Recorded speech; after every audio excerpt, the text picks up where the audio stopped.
Good morning to all of you. Welcome again in chemistry sample paper solving class. Let's continue sample paper second for class 11th chemistry term second exam. और अभी हम बात करेंगे question number 7 की. Question number 7 क्या कहता है, what happen when give the complete chemical equation. It means हमें केमिकल इक्वेशन लिखनी है. बेंजीन रिएक्ट करेगा क्लोरीन के साथ, presence of light and heat. तो हमें इक्वेशन लिखनी है. बेंजीन हमारे पास में हो, उस बेंजीन को रिएक्ट कराना है हमें.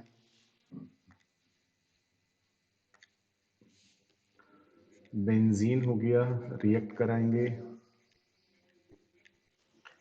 किसके साथ रिएक्ट कराना है? क्लोरीन के साथ रिएक्ट कराना है, लेकिन in the presence of sunlight and heat. तो क्या होता है यहाँ पे ये जो क्लोरीन है ना, ये क्लोरीन यहाँ आकर बेंजीन के ऊपर ऐड हो जाती है. सनलाइट हीट की प्रेजेंस में क्लोरीन का होमोलाइटिक डिसोसिएशन होगा, रेडिकल्स बनते हैं, और ये रेडिकल आकर के यहाँ से इस बॉन्ड को ब्रेक करके, दो वैलेंसी खाली होंगी दोनों पे, इसको ब्रेक करके, इसको भी ब्रेक करके, तो तीनों बॉन्ड को ब्रेक करके और पूरे के पूरे डबल बॉन्ड जो होते हैं ना, उनके ऊपर आकर के यहाँ पर हर एक कार्बन के साथ एक एक क्लोरीन जो है वो जुड़ जाता है. अब याद रखना है, बेंजीन में ये जितना भी कॉर्नर्स है, ये सब के सब कार्बन तो है ही, और each carbon have one hydrogen. हर एक कार्बन पे एक एक हाइड्रोजन ऑलरेडी पहले से है. तो ये सब कार्बन तो है ही, बट हर कार्बन के ऊपर एक हाइड्रोजन भी पहले से ही बॉन्डेड है. ये लीजिए, तो ये वाला मॉलिक्यूल बनेगा. और इस मॉलिक्यूल को हम कुछ ऐसा भी रिटर्न कर सकते हैं, क्योंकि इसके अंदर ये जितना भी कॉर्नर्स हैं वो सब कार्बन को रिप्रेजेंट कर रहे हैं. तो काउंट करेंगे तो यहाँ पे 6 कार्बन, हाइड्रोजन भी 6 और Cl भी 6. क्या बन गया ये? BHC, जिसको हम क्या कहते हैं? Benzene hexachloride.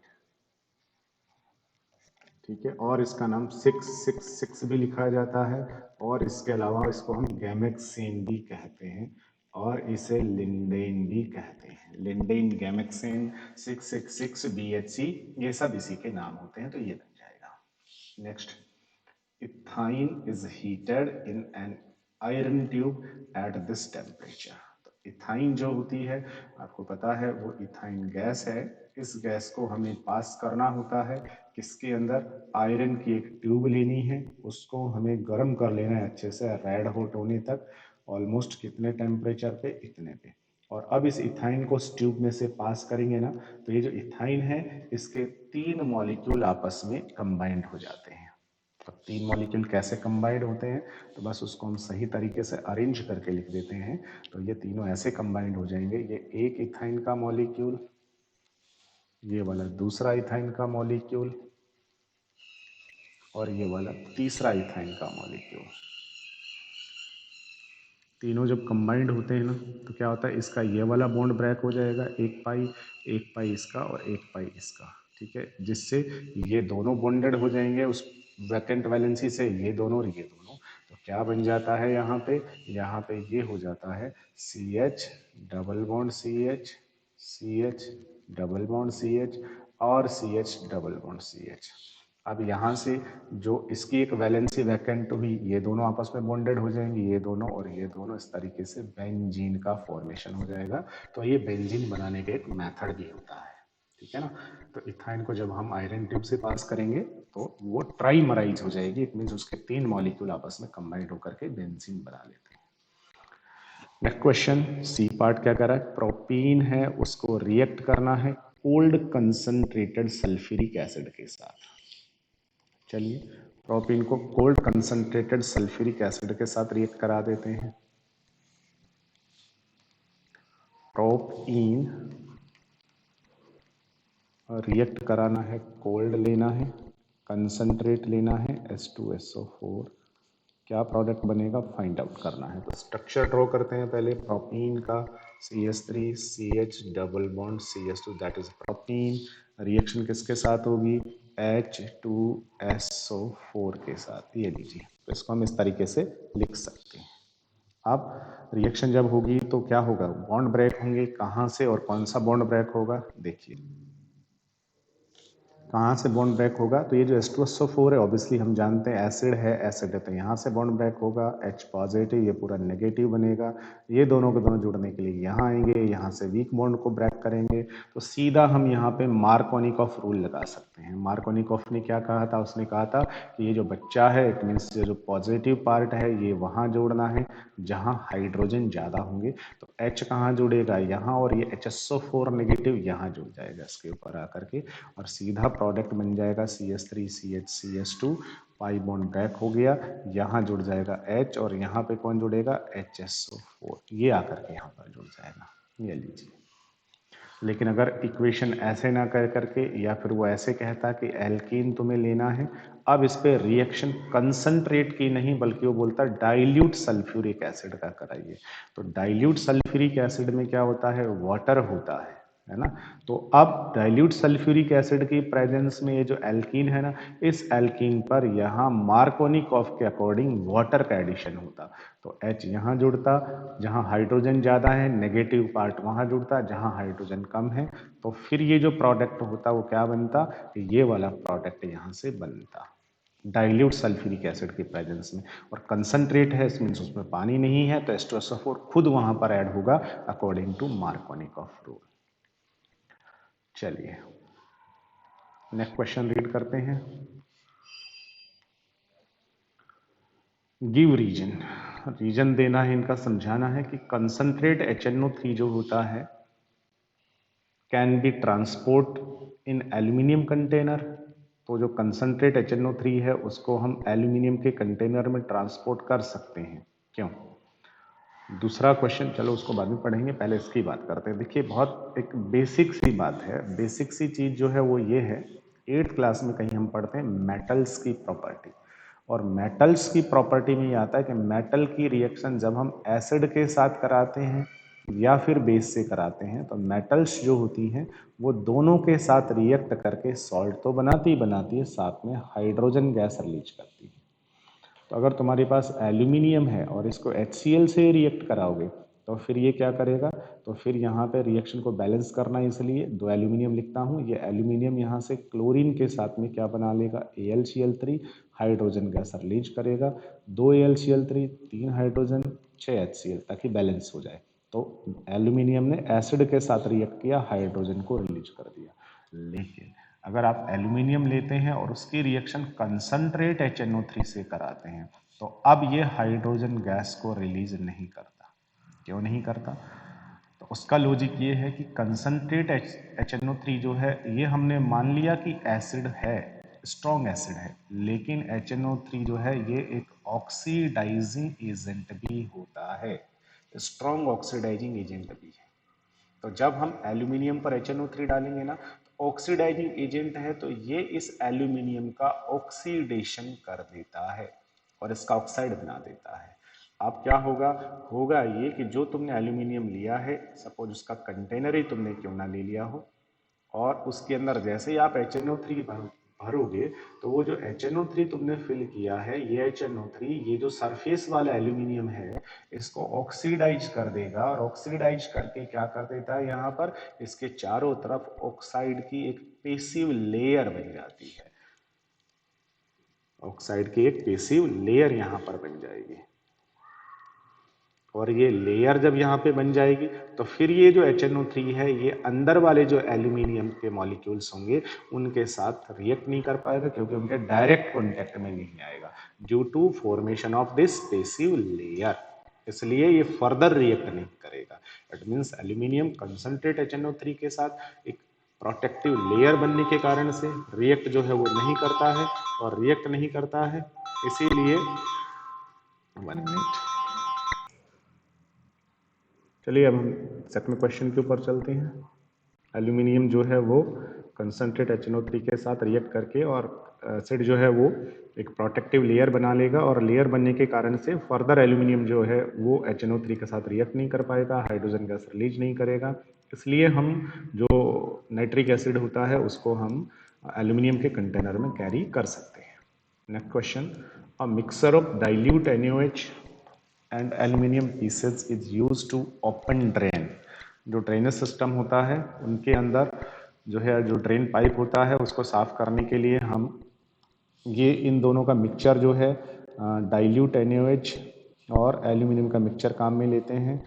क्यों, क्या होता है इससे? तो देखिएगा इससे होता क्या है, तो एक्चुअल में इन दोनों के रिएक्शन लिखे तो हमें समझ में आ जाएगा।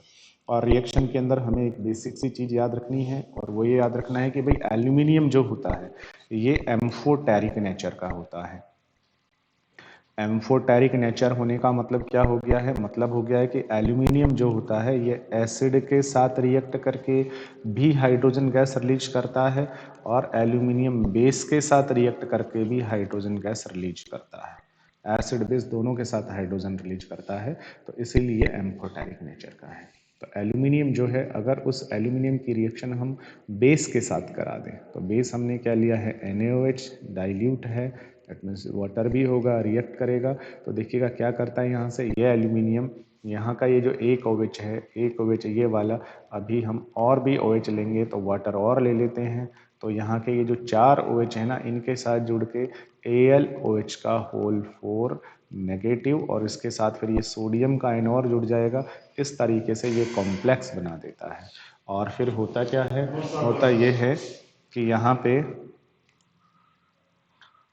सॉरी फॉर डिस्टर्बेंस, रिएक्ट करेगा तो यहाँ से ये बन गया है आपके पास कॉम्प्लेक्स मॉलिक्यूल। अब ये H2 गैस यहाँ से रिलीज हो जाएगी, बट अभी एक और हाइड्रोजन यहाँ पे बच गया है, तो उसको अंडरस्टैंड, उसको बैलेंस करने के लिए हम एल्यूमिनियम यहाँ से 2 लेंगे, ठीक है ना। तो अब उसको रिएक्ट करने के लिए भी यहाँ पे डाइल्यूट है तो वाटर चाहिए, तो 3 वाटर हम मॉलिक्यूल लिखते हैं यहाँ से। क्या होता है यहाँ से? एल्यूमिनियम, ये OH, ये OH और ये 4, तो क्या और बन जाएगा यहाँ से? Na, उसके साथ एल्यूमिनियम, OH का होल 4 साथ में। अब देखिएगा क्या होगा, यहाँ से एक H2 गैस जाएगी और एक H2 गैस ये वाली जाएगी, तो इस तरीके से यहाँ टोटल 3 H2 गैस रिलीज हो जाएगी। तो अब अगर इसका बैलेंस इक्वेशन लिखेंगे तो यहाँ 2 एल्यूमिनियम, 2 ही हमें क्या चाहिएंगे? सोडियम हाइड्रोक्साइड, और वाटर जो है वो वाटर कितने चाहिएंगे? 3 वो 3 वो, इट मीन 6 वाटर। रिएक्ट करके 2 हमारे पास ये बनेगा सोडियम मेटा एल्यूमिनेट, 2 NaAlOH का होल 4, और साथ में बनेगी 3 हाइड्रोजन गैस। तो देखो हाइड्रोजन गैस ये रिलीज करता है, इसलिए इसको हम ड्रेनेज पाइप जो होता है वहां पर साफ सफाई के लिए इसको काम में लेते हैं। चलिए, क्वेश्चन हो गया। नेक्स्ट क्वेश्चन के ऊपर बात करते हैं। Graphite is use as lubricant. Graphite जो है उसको हम लुब्रिकेंट की तरह काम में लेते हैं, क्यों? तो ग्रेफाइट का स्ट्रक्चर हमें याद होना चाहिए। ग्रेफाइट का जो स्ट्रक्चर होता है, तो ग्रेफाइट में कार्बन कार्बन आपस में बॉन्डेड होते हैं, और हर एक कार्बन का जो हाइब्रिडाइजेशन है वो कैसा होता है? sp2, और एक कार्बन अनादर 3 कार्बन के साथ में बॉन्डेड होता है हेक्सागोनल रिंग बना करके, इस तरीके से। ये स्ट्रक्चर होता है किसका? ग्रेफाइट का। ये स्ट्रक्चर होता है ग्रेफाइट का, इस तरीके का स्ट्रक्चर है ग्रेफाइट का। अब देखिएगा हर कार्बन का हाइब्रिडाइजेशन जो है वो कौन सा है? sp2। तो sp2 हाइब्रिडाइजेशन होने के कारण हर एक कार्बन जो है उसके पास में एक एक अनहाइब्रिड p ऑर्बिटल होता है, और अनहाइब्रिड p ऑर्बिटल होने के कारण से देखो क्या होता है, ग्रेफाइट जो है ना, उस ग्रेफाइट का जो स्ट्रक्चर है वो लेयर्ड बन जाता है। तो ग्रेफाइट के अंदर ये कार्बन कार्बन ने जुड़ के हेक्सागोनल रिंग बना दी, तो ये इसकी एक लेयर बन गई है। अब ऐसे ही दूसरी लेयर होगी, और ये जो लेयर्स बनती है ना यहाँ पे हेक्सागोनल रिंग्स की, ये लेयर्स जो हैं, ये लेयर्स आपस में वीक जो अट्रैक्शन फोर्स होता है उसकी हेल्प से जुड़ जाती हैं, ठीक है।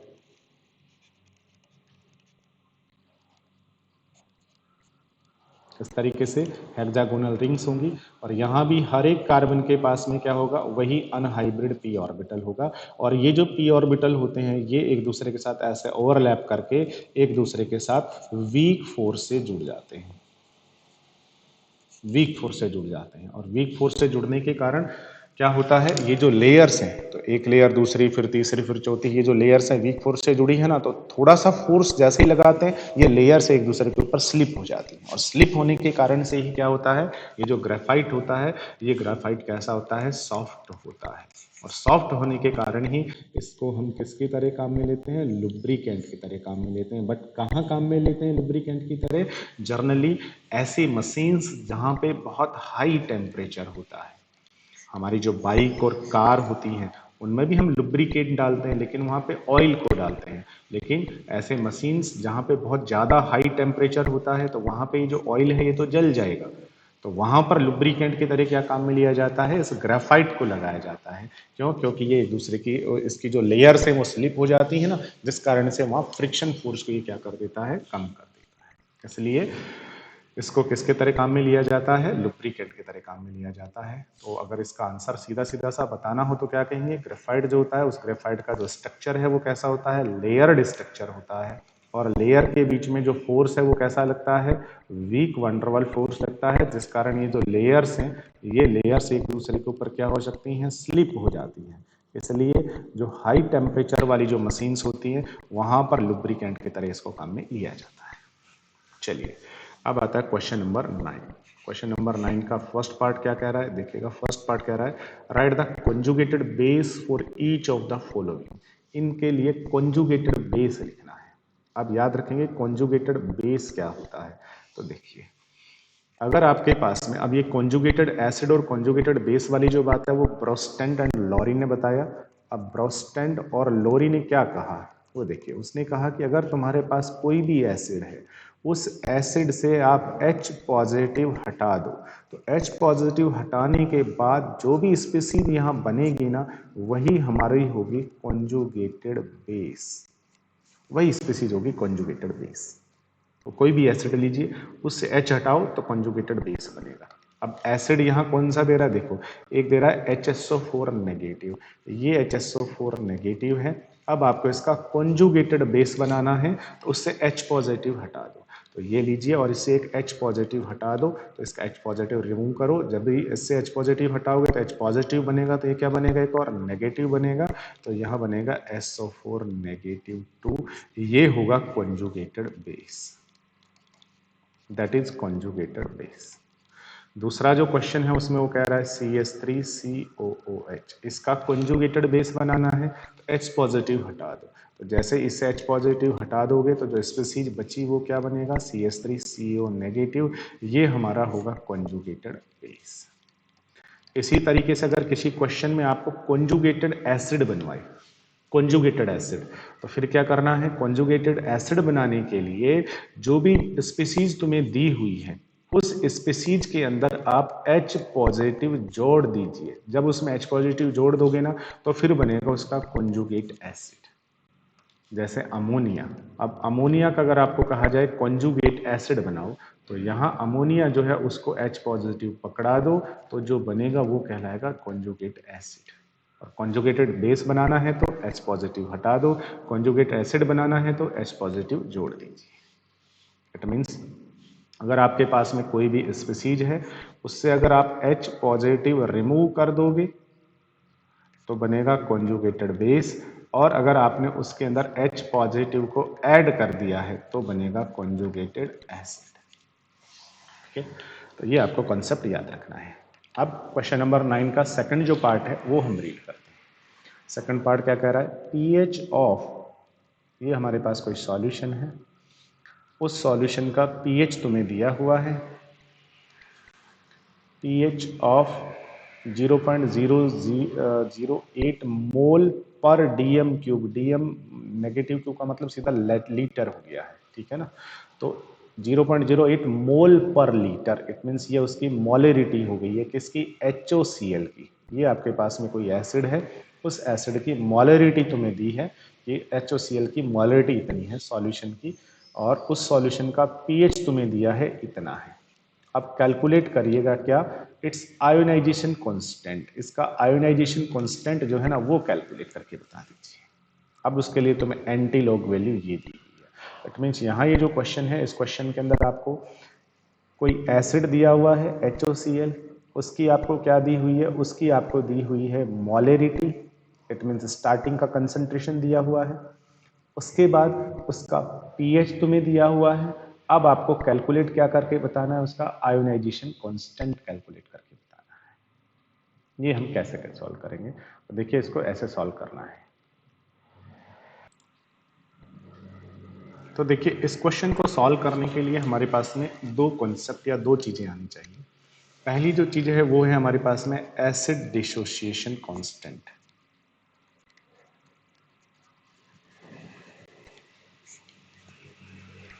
कांस्टेंट जिसको हम क्या कहते हैं, के, और दूसरा होता है पीएच।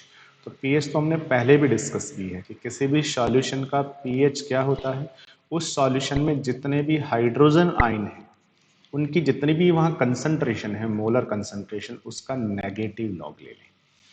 अब इस क्वेश्चन में उस सॉल्यूशन की पीएच तुम्हें बताई है, ठीक है ना।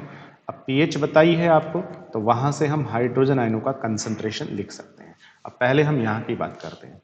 देखिएगा क्या होता है, होता यह है कि जो वीक एसिड होते हैं, तो HOCl एक वीक एसिड है। इस वीक एसिड को जैसे ही हम वाटर में डालेंगे, तो वाटर में डालते ही इसका क्या हो जाता है, डिसोसिएशन हो जाता है। लेकिन ये पूरा का पूरा डिसोसिएट नहीं होता है, और यहाँ इक्विलिब्रियम अटेन हो जाता है किसमें, इसकी जो डिसोसिएट अमाउंट होती है वो, और जो अनडिसोसिएट अमाउंट होती है वो, इक्विलिब्रियम अटेन हो जाएगा। अब जैसे ही यहाँ इक्विलिब्रियम अटेन होगा, तो फिर हम यहाँ से क्या कैलकुलेट कर लेते हैं, equilibrium constant. Equilibrium constant K is equal to क्या होगा, ये जो H3O पॉजिटिव आयन बना इसकी कंसंट्रेशन, ये जो OCl नेगेटिव आयन बना इसकी कंसंट्रेशन, अपॉन HOCl की कंसंट्रेशन, अपॉन वाटर की कंसंट्रेशन। अब यहाँ ये जो आपका एसिड है ये कैसा है, वीक एसिड है। तो यहाँ वाटर में जैसे इसको डालेंगे, तो उससे वाटर जो है ना, उसके कंसंट्रेशन पे कोई खास फर्क नहीं पड़ेगा, नहीं पड़ेगा। तो वाटर की कंसंट्रेशन यहाँ ऑलमोस्ट कांस्टेंट रहेगी, इसलिए वाटर को उठा के वहां ले जाएंगे। तो यहाँ क्या बन जाएगा, के इक्विलिब्रियम कांस्टेंट।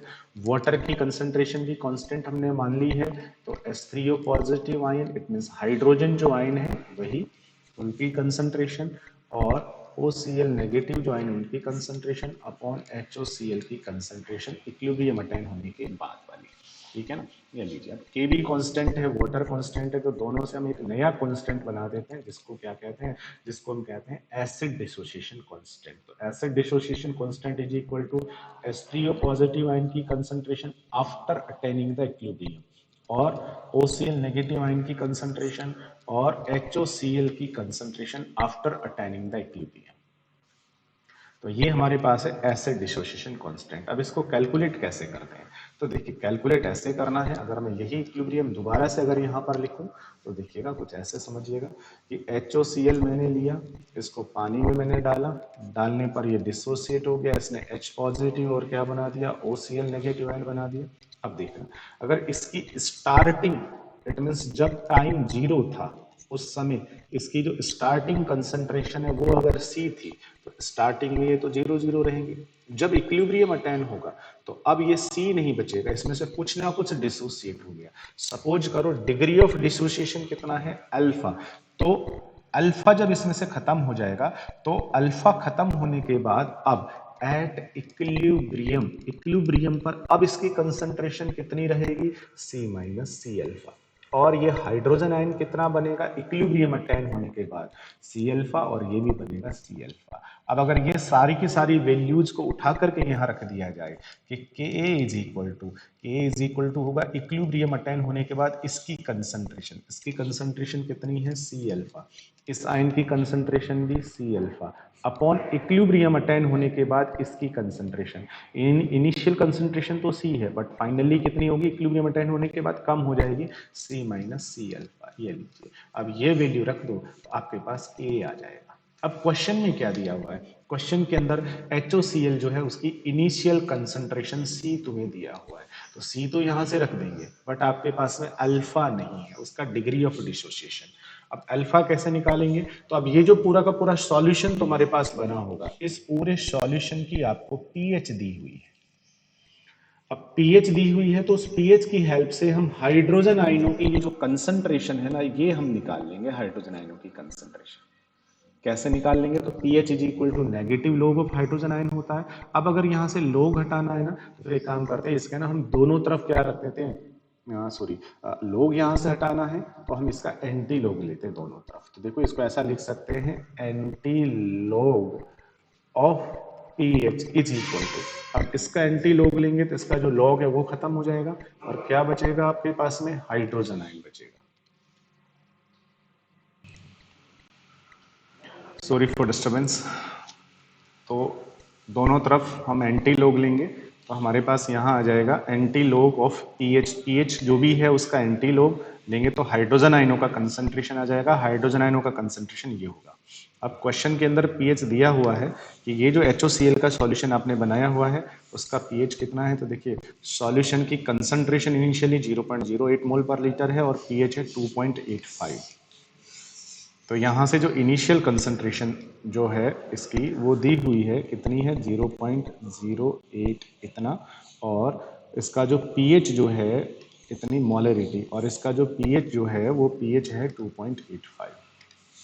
तो पीएच यहाँ पे रखेंगे 2.85 और उस 2.85 का हम क्या करेंगे, यहाँ से नेगेटिव एंटी लॉग लेंगे।